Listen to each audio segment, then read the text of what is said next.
Abantu benshi ndetse nawe urimo bakunze kwibaza byinshi kuri fosete. Bamwe bazifata nk'ikimenyetso cy'ubwiza, abandi bazifata nk'amahirwe. Benshi bavuga ko umuntu uzifite iyo muri kumwe nawe ugira amahirwe. Abandi bakavuga ko zikurura abantu kandi umuntu uzifite agira igikundiro. None wibaza dimples cyangwa se fosete koko ni ikimenyetso cy'ubwiza? Ese dimples zigaragaza iki mu miterere y'umuntu, cyane cyane abakobwa? Zizanwa n'iki? Ese umuntu yazigira koze iki? Reka nkusobanurire byose wifuza kumenya byerekeye fosete cyangwa se dimples.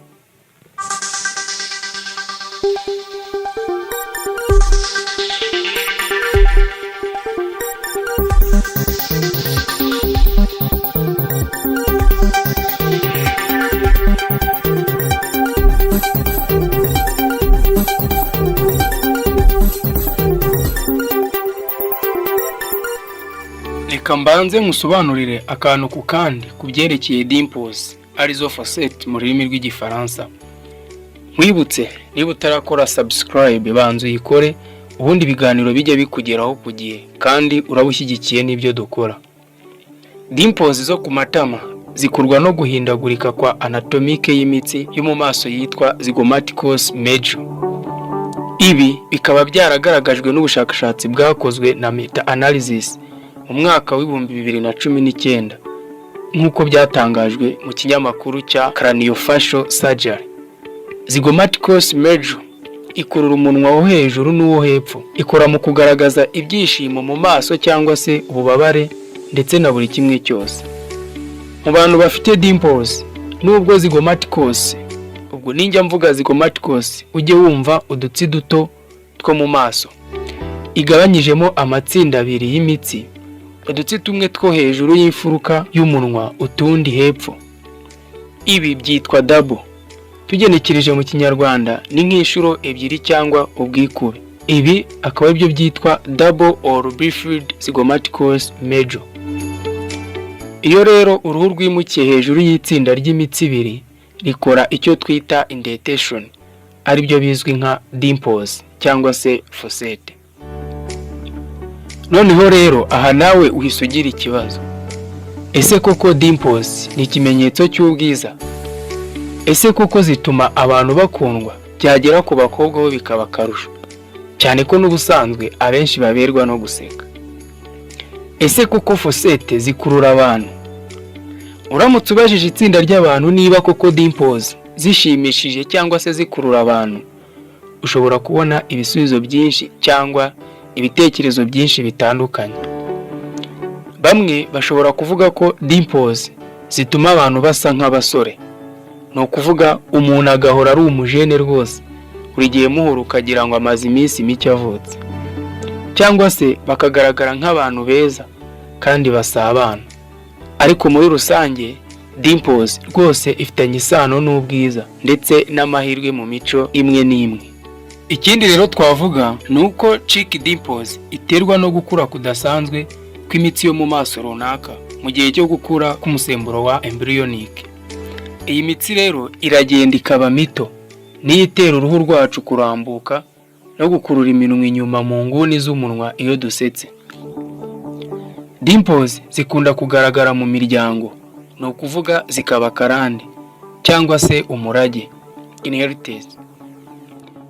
Dimples mu bisanzwe zifatwa nk'ibintu byiganje mu bwoko runaka. Bivuze umwe mu babyeyi b'umuntu uzifite bihagije ko umwana we nawe azivukana binyuze mu genetics. Dimples zihererekanwa binyuze mu genetics nubwo ariko tutabihamye 100%. Ubushakashatsi bwakozwe mu mwaka wa 2015 mu kinyamakuru cyitwa Innovative Journal of Medical and Health Science.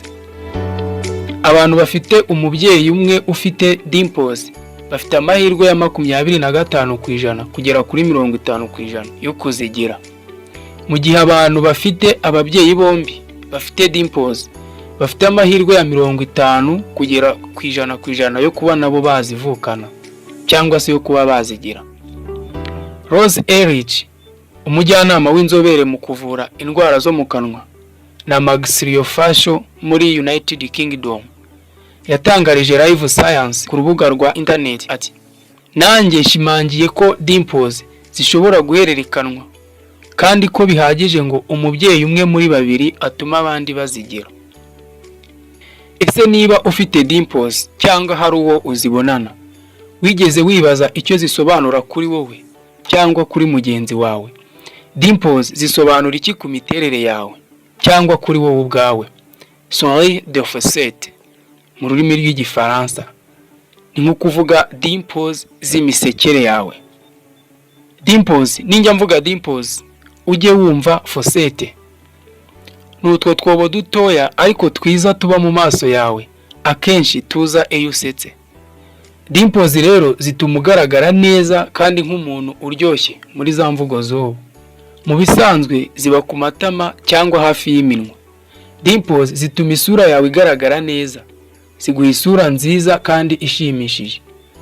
Abantu bakunda dimples kuko ziba imbarutso ya twa dukino tw'abakundana cyangwa tw'abantu bishimirana iyo bari kumwe, bigatuma umuntu arushaho kuba mwiza. Kuba ufite dimples mu maso yawe cyangwa utwo twakita nk'utwobo duto bishobora kuba ibimenyetso byerekana imiterere ndetse n'imico yawe. Waba ufite dimples ndende ku matama yombi cyangwa uzigira hejuru? Menya byinshi kuri wowe ukurikije dimples zawe. Icyambere, niba ufite dimples ndende, ese biranga iki ku miterere yawe? Niba ufite dimples ndende ku matama yombi, imiterere yawe ishobora kuba ikururana, iri magnetic, bimwe twita ngo urashotorana, kandi yumvikanisha. Muri make ubwira umuntu ikintu akumva niyo waba umubeshya. Uzi neza guhuza abantu no gushaka inshuti. Abantu basanga uri umuntu babasha kwishyikiraho kandi mwiza, kandi bakabona ubitayeho rwose. Uritonda kandi ubu bishimiye, bigatuma umubano wawe uba mu mahoro.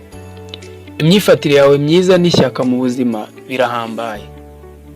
Biba bishoboka ko ukina kandi usekeje, bigatuma imibereho yoroha kuyiyobora. Icya kabiri, niba ufite dimple yo ku matama yo hejuru, yo igaragaza iki ku miterere yawe? Niba ufite dimples ku matama yo hejuru, uru ruvange rwihariye rwo kumva no kwihangana. Ufite imbaraga mu buryo bw'ibanga kandi ufite isura ikururana, ndetse n'intekerezo zawe zirashyitse. Kumwenyura kwawe gushobora kwerekana amarangamutima akomeye kandi utinda kurakara. Wumva ibyiyumvo by'abandi, ukora umubano wimbitse. Wumva neza kandi utanga ubufasha nyabwo. Utuma umuntu akugira inshuti yizewe. Wigisha kandi wita ku bari hafi yawe, kandi ugakomeza kurinda agaciro ndetse n'imitekerereze. Imbaraga zawe zituje zituma ushakishwa mu gihe cyiza cyangwa se mu gihe kibi gikomeye. Ni iki kidasanzwe noneho ku bantu bafite dimples? Nk'uko umusaya uriho dimples ushobora gushimangira kumwenyura, ubundi ubusanzwe bituma umuntu agaragara nk'umunyarubyiruko igihe cyose, akaba umuntu wishyikirwaho kandi ukundwa n'abantu. Mu by'ukuri, mu mico imwe n'imwe, dimples ni ikimenyetso gihambaye cy'ubwiza, kandi bavuga ko zitera amahirwe. Nubwo ari bisanzwe kubona abantu bafite dimples, ariko ntabwo abantu bose bazifite. Yewe hari n'abo usanga bifuza kuba bagira dimples, ariko ntibibakundire. Ndagushimiye warebye iki kiganiro. Tanga igitekerezo cyawe hasi muri comment. Niba hari n'ikindi ukeneyeho amakuru, ntacyo wakitubwira.